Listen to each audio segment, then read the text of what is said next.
Gente de poder ambiental. Se cerró la COP29 de la Convención Marco de las Naciones Unidas para Cambio Climático en Bakú, en Azerbaiyán, y el principal resultado de esto fue que se aprobaron 300.000 millones de dólares anuales para la lucha contra el cambio climático. Entonces, la verdad es que los países en desarrollo esperaban 700.000 millones de dólares más, es decir, 1 trillón de millones de dólares al año, y eso no se dio así. De manera que voy a hacerles 3 reflexiones alrededor de esto para que lo tengan presente y se le sume a los análisis que se han hecho alrededor de esto. De manera que vamos con el primero. El primero tiene que ver con el ambiente geopolítico que existía alrededor de este tema antes de que empezara la COP.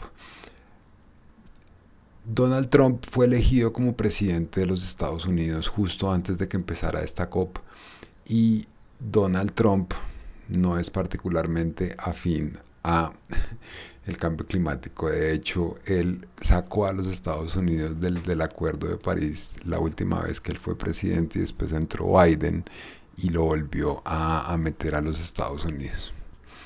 Y como yo les había dicho en videos anteriores, el man ha dicho que va a hacer que los Estados Unidos vuelva a sacar muchísimo petróleo a través del fracking y todo esto. Entonces, pues ahí no hay como un compromiso claro del man. Entonces, esta COP tenía unos niveles de incertidumbre bastante significativos alrededor de esto, porque hay que dejar que él se posesione en enero de este año para ver qué empieza a pasar alrededor de este tema, ¿cierto? Entonces, esta COP yo pienso que se puede entender como un ejercicio de transición hasta que llegue la COP30 en Belém de Pará, que ahí ya nosotros sabremos como cuáles son un poco los puntos más claros que él vaya a tomar en este nuevo periodo, ¿cierto? Otro punto importante que pasó acá fue que Argentina retiró a su comisión, a su comitiva de la COP29, es decir, los funcionarios técnicos que habían ahí, el presidente Milei los hizo sacar de la COP. Esto está muy en línea con países de extrema derecha que plantean que el cambio climático no, pues por lo menos inducido por el hombre, no existe. Entonces, que los esfuerzos alrededor de esto no son como útiles. Aquí es importante observar que Argentina no se ha retirado aún de la Convención Marco de las Naciones Unidas ni del Acuerdo de París, pero sí se manda un mensaje político bastante difícil ahí. Bien, otra cosa importante que hay que tener en cuenta acá, y es que la llegada del presidente Trump a la Casa Blanca se tiene que entender en paralelo con el conflicto que existe entre Rusia y Ucrania. ¿Por qué? Porque digamos que hay varios países de cerca de Ucrania que son de la OTAN. Entonces, para los que no saben, OTAN es la organización del Tratado del Atlántico Norte, y esos son países que son aliados de los Estados Unidos y tienen un principio de no agresión conjunta. Entonces, básicamente, si a uno de esos países, cualquier país que sea de la OTAN, lo atacan, todos los otros países de la OTAN responden. Es una alianza militar muy, muy importante.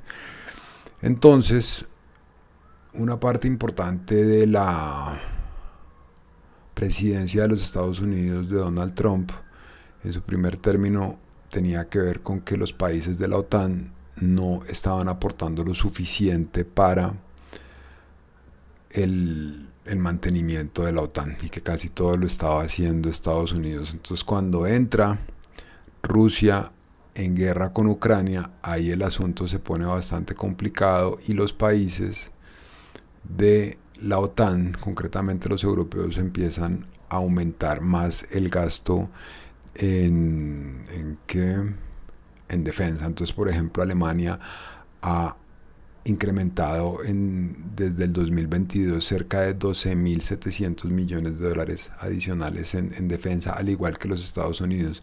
Entonces, ¿cuál es el análisis mío acá? Que los países que hacen parte de la OTAN son más o menos el 80% de los países que son desarrollados que tienen que pagar los compromisos de cambio climático, y esa plata la están invirtiendo en defensa.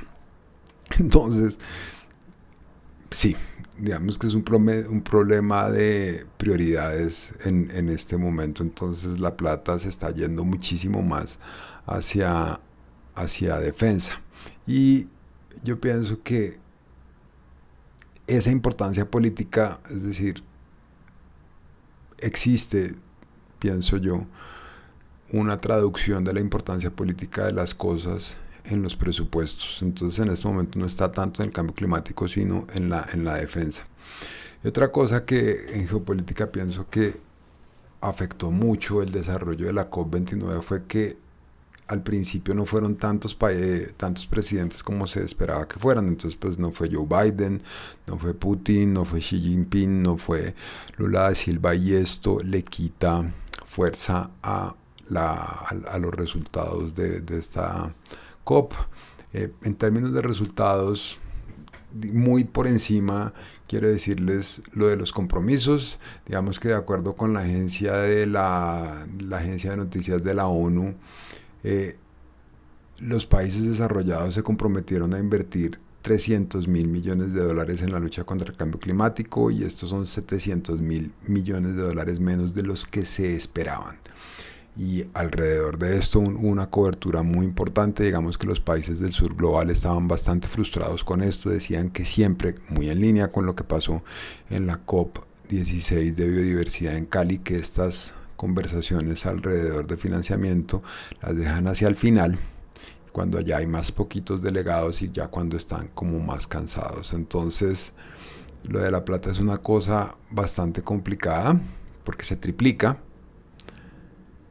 pero no es suficiente con lo que se tienen.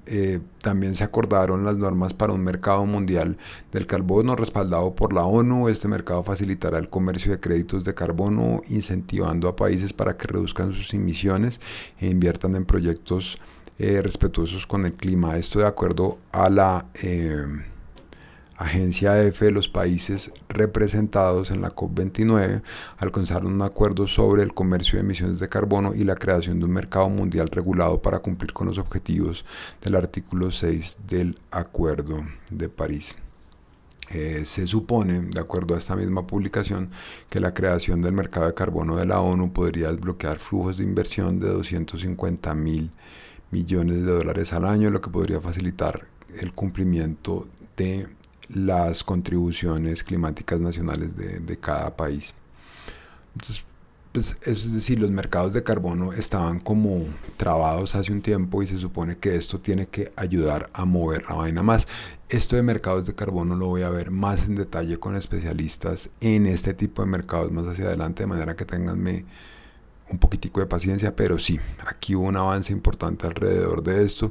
Y una cosa interesante, y es que Colombia, acá, al igual que lo hizo en la COP16 de Cali, presentó resultados del informe interino del estudio Tackling the Vicious Circle, que tiene que ver con lo del canje de deuda, y aquí presentaron como lo mismo, es decir, que los países se están endeudando para cubrir las crisis climáticas, y esa plata no les está generando a los países el suficiente valor como para poder pagar la deuda. Entonces los países están